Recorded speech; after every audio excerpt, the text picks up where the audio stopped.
Welcome to Prompt Engineering for Vision Models, built in partnership with Comet and taught by Abby Morgan, Jacques Verre, and Caleb Kaiser. Prompting applies not just to text, but also to vision, including some image segmentation, object detection, and image generation models.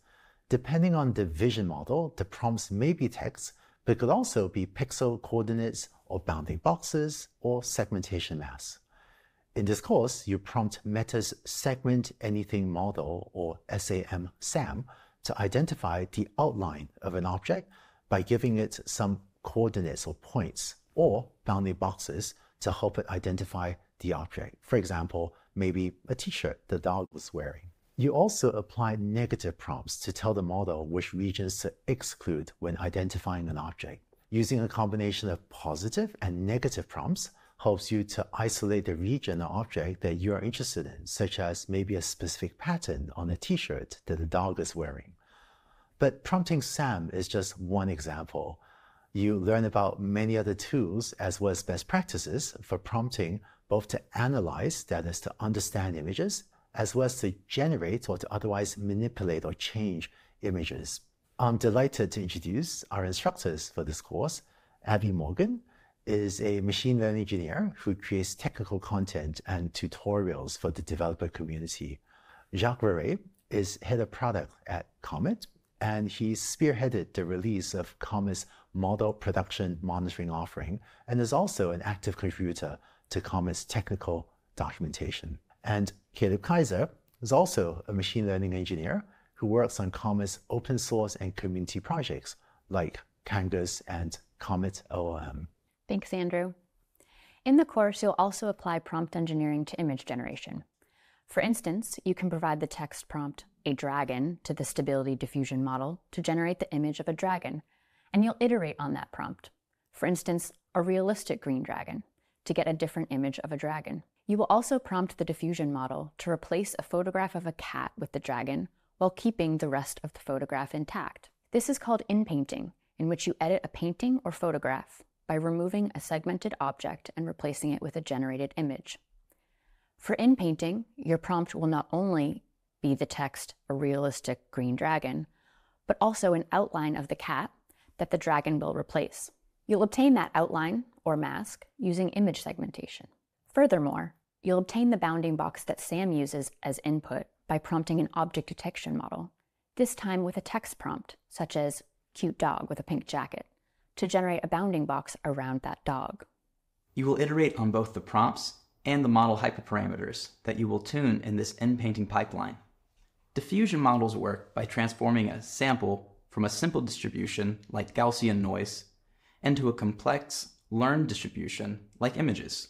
The guidance scale hyperparameter determines how heavily the text input should affect the target distribution during the reverse diffusion process. A lower guidance scale will allow the model to sample freely from its learned distribution of images, whereas a higher guidance scale will guide the model towards a sample that more closely matches the text input. The number of inference steps hyperparameter controls how gradually the model transforms the noisy distribution back into a clean sample. More steps generally allows for a more detailed and accurate generation, as the model has more opportunities to refine the data. However, more steps also means more computation time.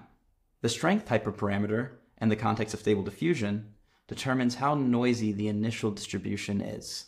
During the in-painting process, where the added noise is used to erase portions of the initial image, strength essentially determines how much of the initial image is retained in the diffusion process. Furthermore, what if you wanted to personalize the diffusion model to generate not just a generic dragon, cat, or person, but a specific dragon, your specific pet cat, or your best friend? You'll use a fine-tuning method called DreamBooth, developed by Google Research, to tune the Stable Diffusion model to associate a text label with a particular object, such as your good friend. In the course, you'll use the DreamBooth tuning process on the Stable Diffusion model to associate the word Andrew Ng with just 6 photographs of Andrew. After fine-tuning, you can prompt the model with text such as a Van Gogh painting of Andrew, and the model can generate the image. One unique aspect of vision model development workflows is that evaluation metrics won't always be able to tell you the full story. Oftentimes, you'll want to visualize your image outputs and inspect them manually to understand where your model is getting things right and where it's getting things wrong. And we'll talk through best practices for efficiently carrying out this type of iteration as well. Let's say your object detection model is performing poorly all of a sudden and your input data distribution hasn't changed. You open up a few incorrect predictions and realize that a new object has been introduced to your images that your model is mistaking for your target object. It's time to further train your model on this new object. It's unlikely that evaluation metrics alone would be able to paint the full story of what was going on here, and so visualizing your output can be very important.